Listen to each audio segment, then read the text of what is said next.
Okay, good afternoon and welcome to another episode of Ding and the quiz is done.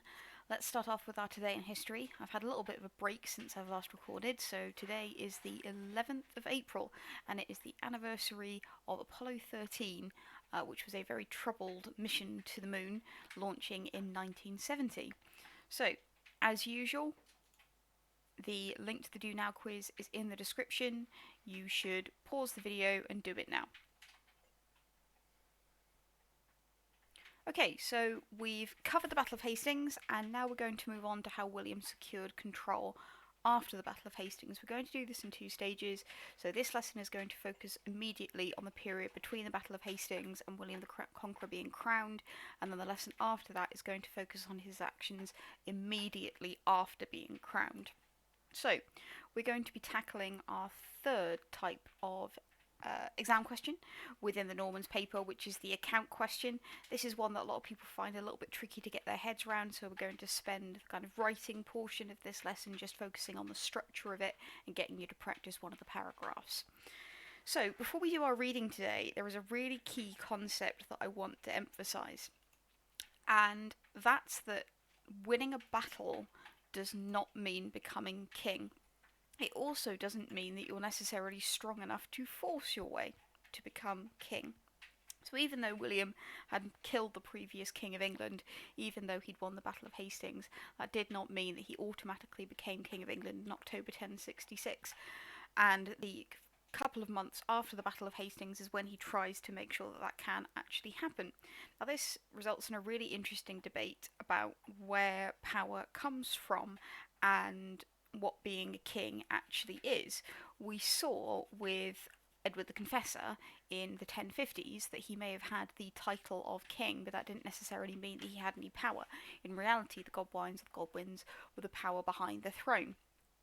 In the same way that you can have somebody who is a teacher, has the official role of teacher, has the lanyard, all of that, but doesn't necessarily actually have the authority. People do not obey them. So in order to become king, but also have the authority and the power with that, essentially, key people in England need to accept his authority. They need to accept him as their leader, accept that they will do as he says. And I've looked at three kind of threads that William used in order to achieve that. First of all, using violence and intimidation, making people scared of what will happen if they don't obey him. Secondly, using economic methods. This can either be a form of intimidation, so making them think that if they don't obey William, then economically they wouldn't survive, but also offering this idea of reward. And thirdly, by getting the church to agree with William. Because if the church agrees with William, then people feel as though they should accept him as king. So it's about making them feel that they have to, which is also partially to do with economics, but also making them feel as though they should accept him as king. And if they all accept him as king, then actually William will have not only the title of king, but will have that authority and that strength as well. So let's switch to our visualizer. This is our reading for today. As always, start with your keywords up at the top and then do the reading. Once you've finished the reading, we will then start spelling out the key steps that William took to secure power, why they were important, and how he actually achieved it. So have that in mind when you're doing the reading. Okay, so you should now pause the video and do the reading.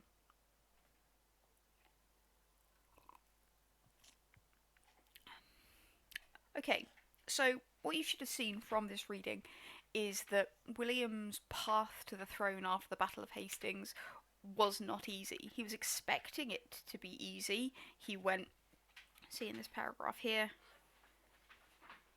and actually at the end here, he went to Hastings, and when he was at Hastings, he waited, expecting that the key members of England, as we saw in that previous slide, would come and submit to him and accept him as their authority, and they didn't. In fact, they did quite the opposite, and they chose to select Edgar Atheling as their king. And that's where we see William taking a number of other key actions in order to try and force the people of England to accept him as their king. They He does not kill Edgar the Eighthling, but what he wants the English people and key English nobles to believe is that William is the only possible option in terms of their survival, but is also the option that they should choose. So what we now need to do is look at how William achieved that and the steps that he took. And I have selected 3 key things that William did in order to ensure that he had secured power and he could crown king both in title and authority. As usual, I'm going to do one, or we'll do one together, and then I'll give you some time to do the rest. So, our first step, and I am putting this largely in chronological order, in time order. I'm going to have to go back to my reading. I would argue that the first step is going to be, there we go, securing Hastings, but also securing the ports of Sussex and Kent. So summing it all up as securing ports.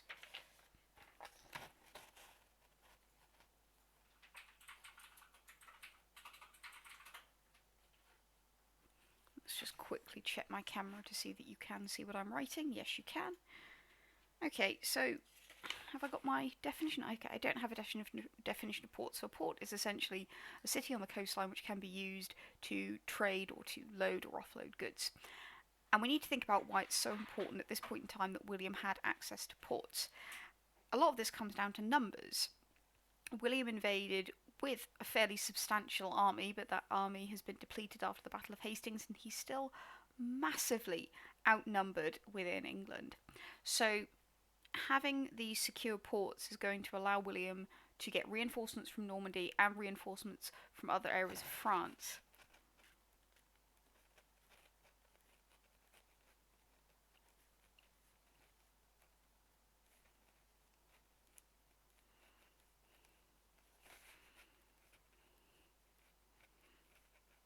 It would be really, really tempting to stop there, because quite often people kind of assume that that's self-explanatory, but we need to take this a little bit further, another little step in our chain, a little link in our chain. And we need to talk about why this is important. Why is it important that William gets access to reinforcements? And this is largely, again, to do with intimidation. It's the ability to put down rebellions, but also intimidate the English population into submitting to him.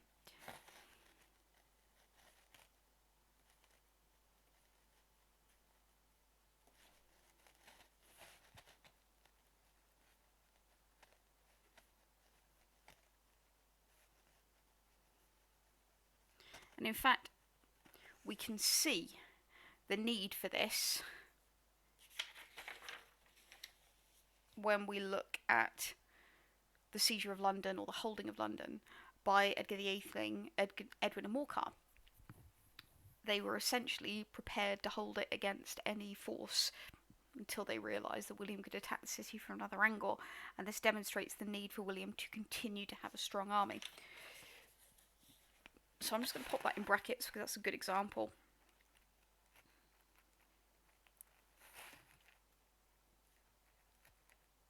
Okay, so that's what he did. He secured the ports. This is why it was important. How did he achieve it? This is when we're going to put in our specific historical examples to prove that this is actually what William did, not just that we say that he did it. And this is where I would include Dover, and actually Pevensey as well.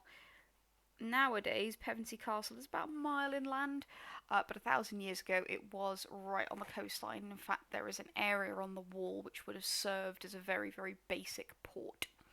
So, that's what you did. That's your basic beginning of your chain of reasoning, putting in any examples if you need to, and here's proof that this is what actually happened, that we're not just saying it. Okay, so that's your example. You now need to go through the other 2. So what did he do? Why did he do it? How did he achieve it? And then we'll go through the answers. So pause the video, do that now.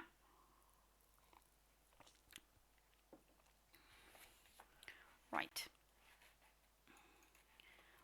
I'm going to be incredibly cheeky now and do a little bit of a, here's one I made earlier. So let's get rid of that so that I'm not revealing everything all at once. We can talk our way through it, she says, as it doesn't work. Hopefully that is going to work. Okay, let's get rid of that and get rid of that. And then let's switch to my answer key. So we said that step 1 is securing those ports. Step 2, roughly in chronological order, is then forcing the church to submit to William. Now we need to talk about why this is important. Now hopefully this is going to work. It might all go very, very wrong, we will see. It did work, brilliant. This is what I was talking about earlier. Forcing the church to submit to William is primarily about making the people of England feel as though they should submit to England, submit to William. There we go. Let's correct that. It wouldn't be one of my resources unless it had a few errors in it. There we go. But it's also about the fact that during this period of history, the church was an incredibly important organisation within England. I think it owned roughly 1/4 of all of the land in England at this point in time. And so if the church submits to William, then that's a significant obstacle, which is submitted to William as well. How did he do it? Are specific examples to prove this actually happened. Seizing the town of Canterbury, but also harrying the area around London in order to force the Archbishop of York to submit as well. So 2 really solid examples that we can use.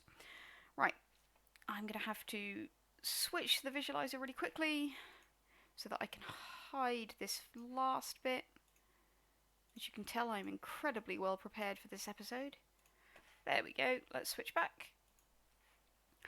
And then our third step, William has secured English ports so he can get reinforcements. He's forced the church to submit, and now he needs to force those key magnates, nobles, landowners in England to submit to him as well, because this is really where the power in England lies.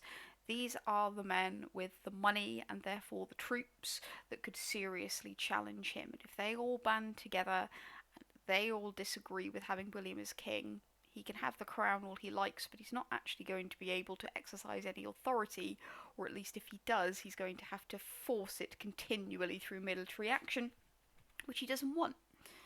So, how does William do it? So why does he do it, I should say? Exactly. Ensuring William actually had power in England and he was officially able to take the throne. Like having a teacher that may be called a teacher, may have the lanyard, but still doesn't exercise any authority. If you don't have the support of the magnates, it's not real power. How William does it? Loads of stuff to talk about here.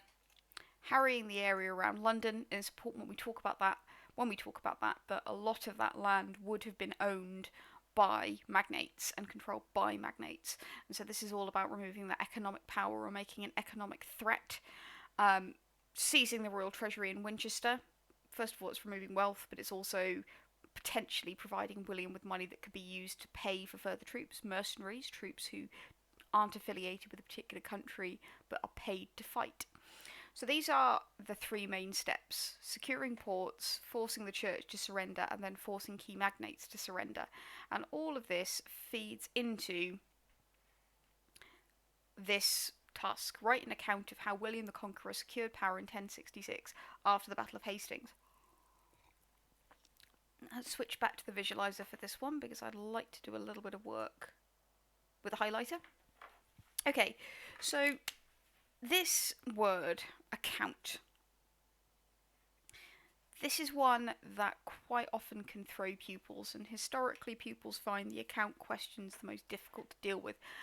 A lot of the reason for this is because there's not a huge amount of direction. It can be a really wide range of questions you can be asked, so we need to be prepared for that.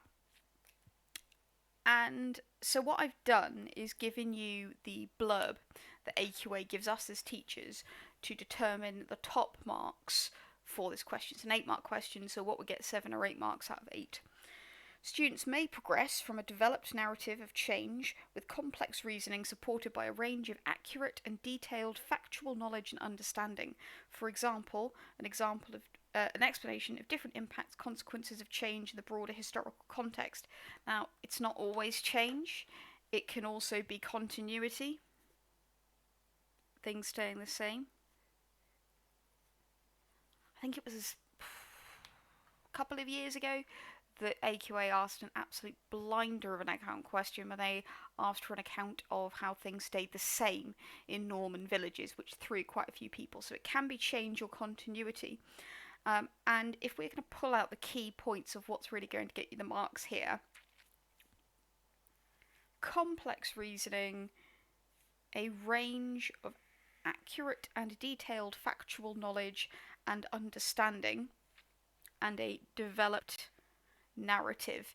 And when it talks about a narrative, you could say that that's like a story. I tend to be really careful with that word story because I think it's really, really misleading. It's more about being able to specifically look at the focus of the question and select the really core points related to it. And where a lot of students go wrong is they just turn it into knowledge vomit.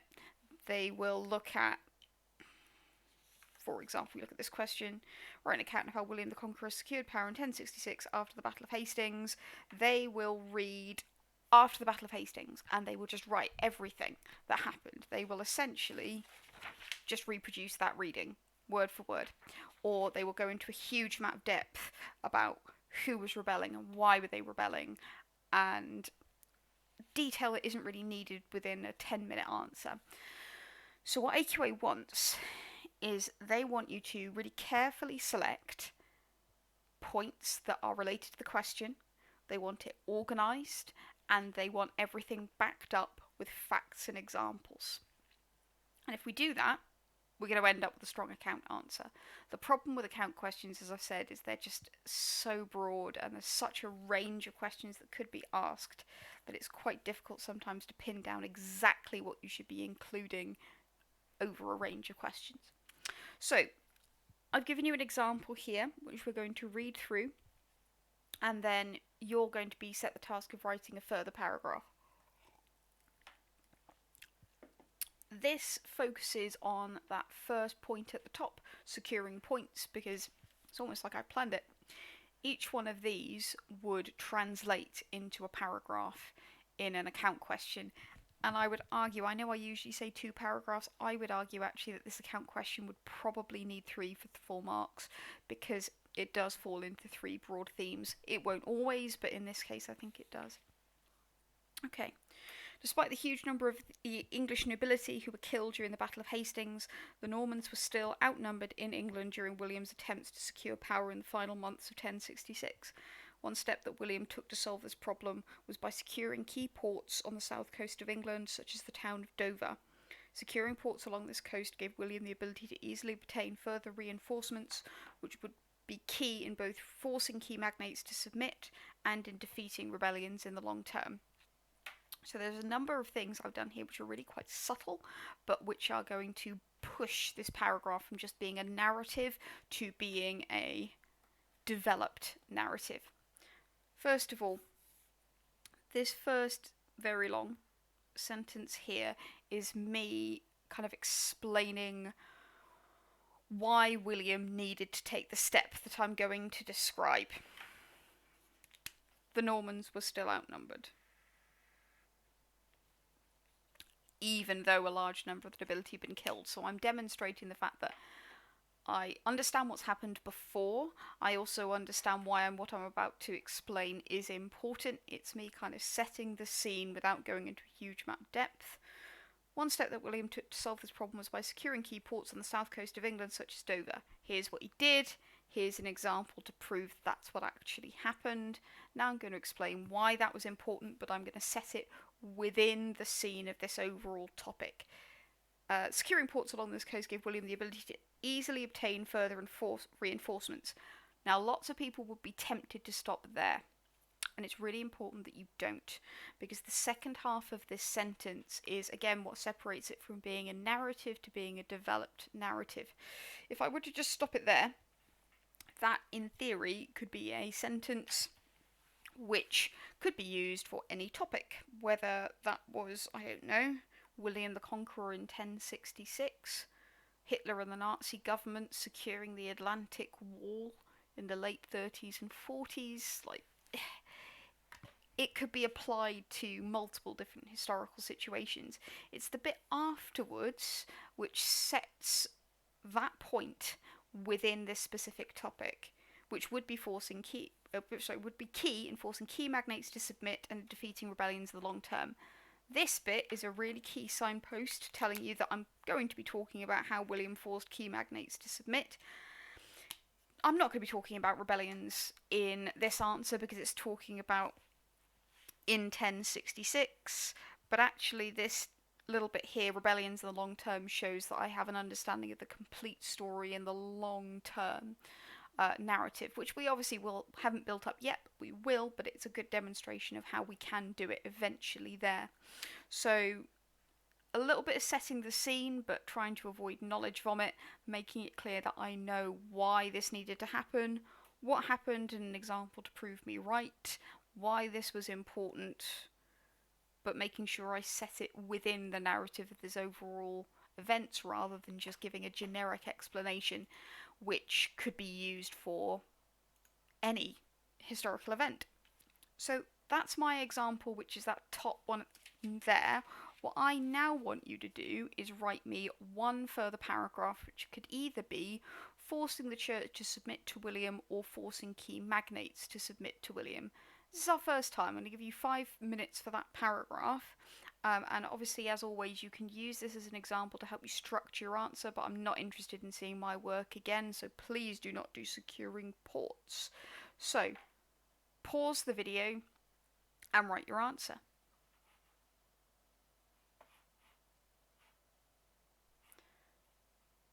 Okay, so